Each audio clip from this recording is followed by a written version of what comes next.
The reason I use M1 Finance over Robinhood is basically because Robinhood is a platform that's more created for traders, right? People that are actually going to be buying and selling very frequently. How do I know this? Because basically, there's no feature to kind of build a portfolio, automatically invest money into it, rebalance it correctly, and just, for example, have like a more long-term perspective.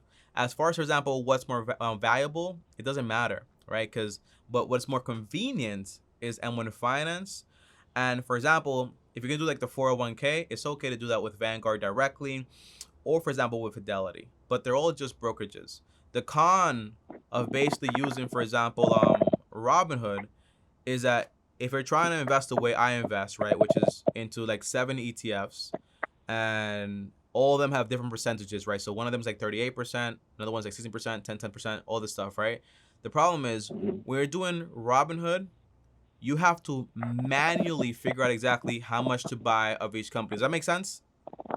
Yeah, it does. Yeah, because I know that M1 Finance has the whole pie thing where Exactly. it's kind of okay.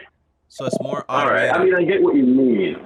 So I kind of automate my Robinhood investments. Like I have every paycheck or every week or so. Every Yeah, 2 but weeks, the problem with that automation is that the automation is not automation into a perfectly balanced portfolio.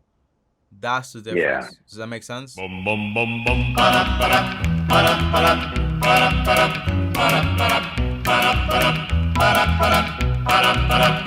got to stop.